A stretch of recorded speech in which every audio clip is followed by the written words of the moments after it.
না সেই ছদ্মবেশী মা চাঁদ সদাগরের কাছ থেকে তার মহাজ্ঞান মন্ত্র হরণ করে নিয়ে সেখান থেকে পালিয়ে যায়।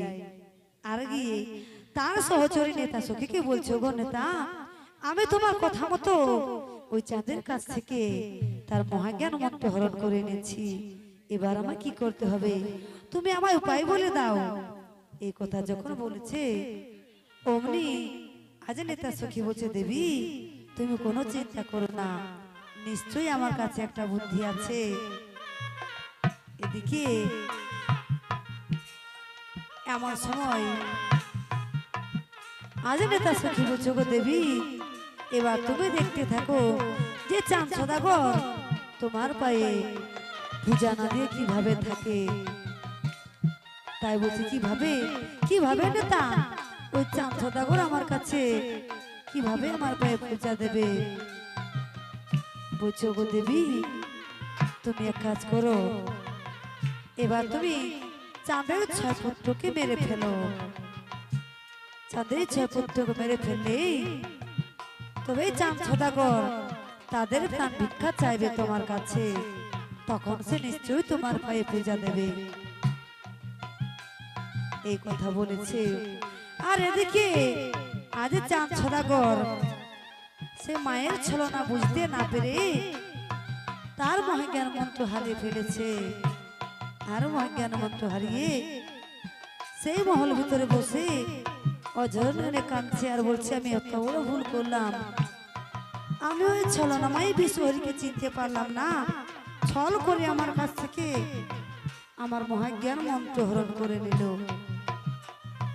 তাই কি করছেন চাঁদ সদাগর আজ মহল ভিতরে বসে অঝরনে কাঁদছে। তাই কি বলছে, ও রাজা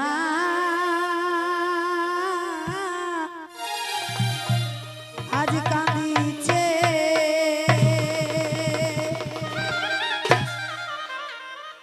ওই মহল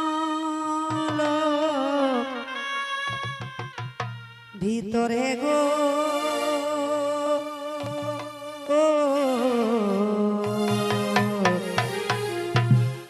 আজ কাঁদে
এদিকে আজমা বিশ্বহরি ও নেতা সখী তারা পরামর্শ করছে, যোগ নেতা আমি তো চাঁদ সদাগরের মহলার মন্ত্র হরণ করে আনলাম, তাহলে এখন আমি উপায় কি করি?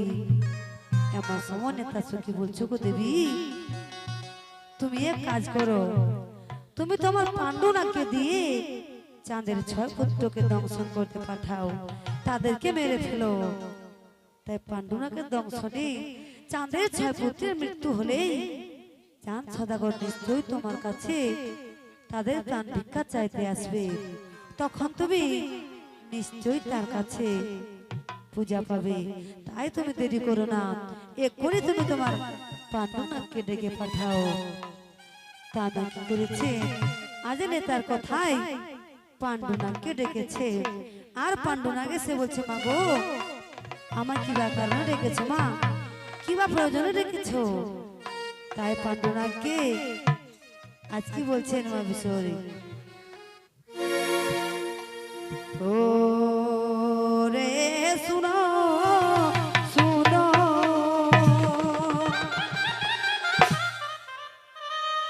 ওরে পাণ্ডু, ওরে আমারি বচন, আর সত্যরে দো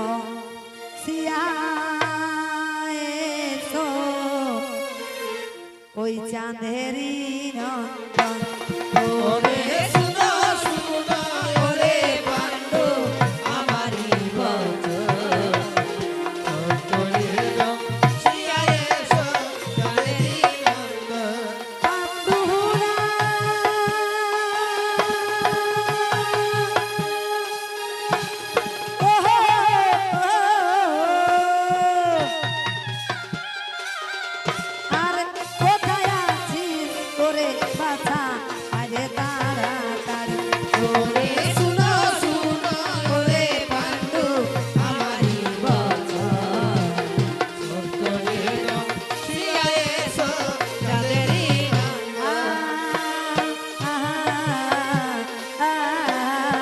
বিপদে পড়িয়া ডাকে জয় বিশ্বহরি, ওরে শুনো শুনো ওরে পাণ্ডু আমারি বচন,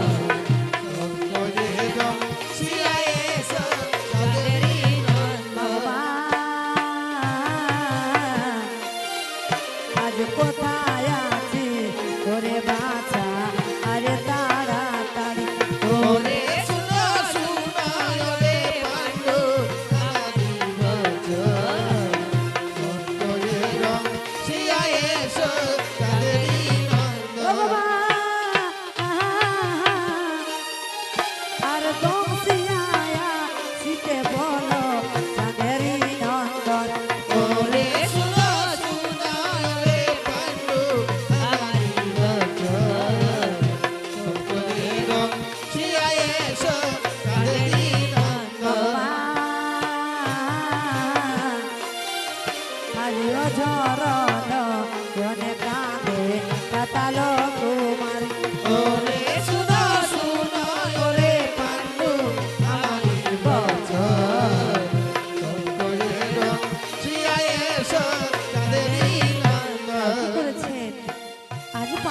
চলে এসেছে। পাণ্ডনাগ বলছে মা গো আমায় কিবা কারণে ডেকেছো মা, কিবা প্রয়োজনে ডেকেছো?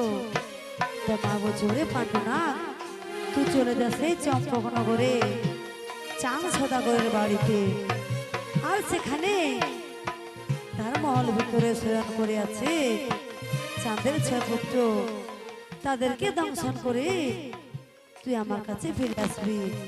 পাণ্ডনাগ বলছে মা গো আমি বিনা দোষে বিনা অপরাধে কেন দংশন করছ ওই চাঁদের 6 নন্দনকে? এই কথা যখন বলেছে পাণ্ডনাগ, তাই মা বিশ্বহরি পাণ্ডনাগকে কি বলছে, আর পুজিবে না মোরে বাছা না করিলে দংশন, আর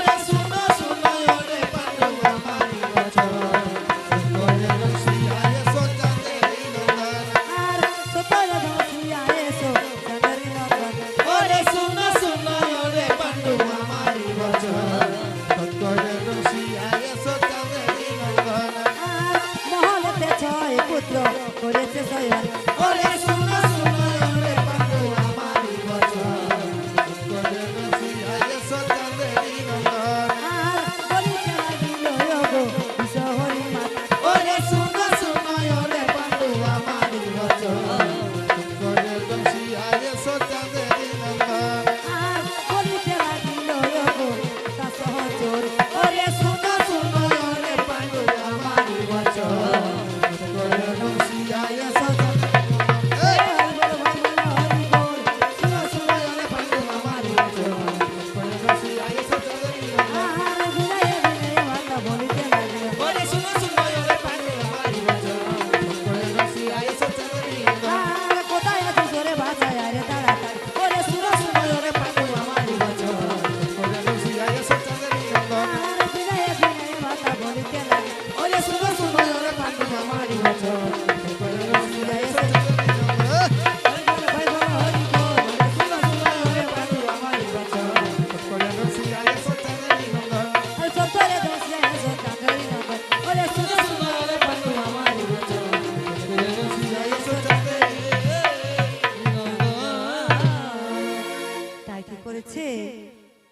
মায়ের কথা শুনে পাণ্ডনাগ চলে গিয়েছে চাঁদের ছয় পুত্রকে দংশন করার জন্য।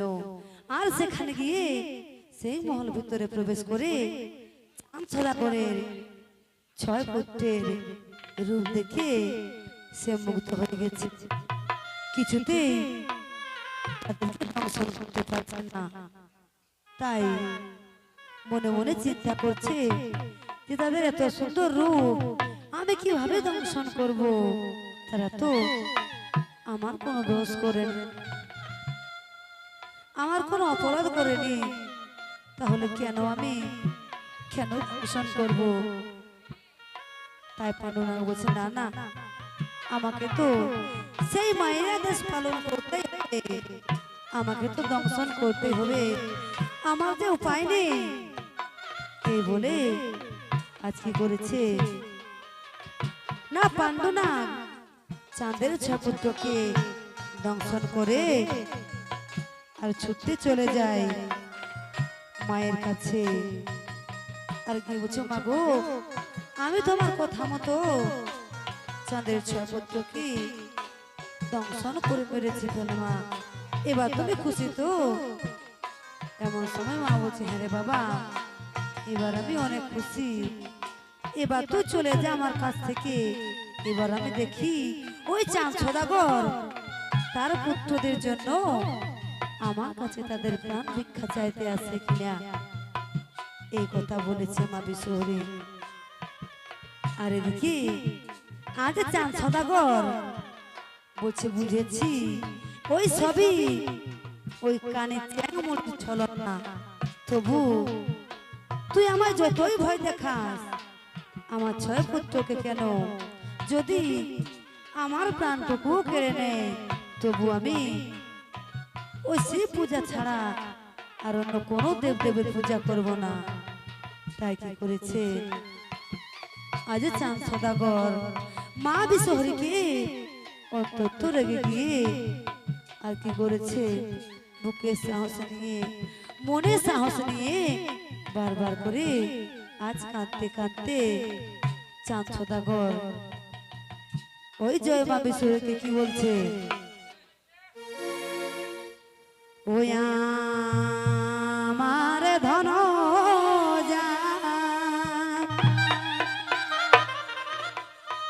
ওরে পুত্র যা, ওই আমি সাজব ভিখারি, আরে তবু না জীব আমি ওই চ্যাংমুড়ি আমার ধন যা পুত্র যা সাজব ভিখারি, তবু না তু জীবয় আমি চ্যাংমুড়ি কানি। ধীরে ও বিধি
শহরকে দেখে গিয়ে বারবার করে কি বলছে, বলছে আর তবু না বুঝিব আমি চ্যাংমুড়ি কানে। আমার ধর্ম যাক পুত্র যাক গান বলে গান তবু না বুঝিব আমি চ্যাংমুড়ি কানে। আর বলিতে লাগিল রাজা মহল ভিতর, আমার ধর্ম যাক পুত্র যাক গান বলে গান তবু না বুঝিব আমি চ্যাংমুড়ি কানে। আর কাঁদিতে লাগিল রাজা মহল ভিতর, আমার ধর্ম যাক পুত্র যাক গান বলে গান তবু না বুঝিব আমি চ্যাংমুড়ি কানে। আর বিদায় বিদায় রাজা বলিতে লাগে, আমার ধর্ম যাক পুত্র যাক গান বলে গান তবু না বুঝিব আমি চ্যাংমুড়ি কানে। ভাই বলো হরি বল। আর তবু না বুঝিব আমি জয় বিশহরে।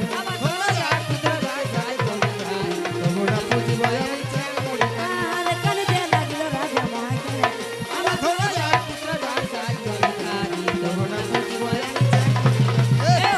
ভাই বলো হরি বল।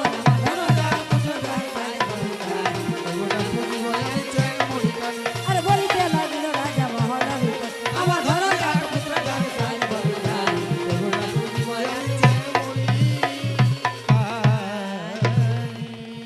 কি করেছে আজ পুত্রের মৃত্যু হয়ে গেছে বলে চাঁদ সদাগর অঝর নইরে কাঁদছে।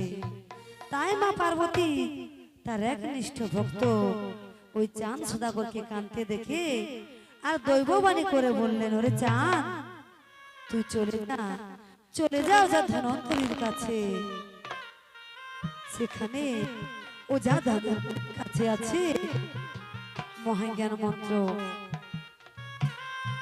সেই মহাজ্ঞান মন্ত্রের জোরে আবার তোর 6 পুত্রদেরকে আবার জীবিত করে দেবে।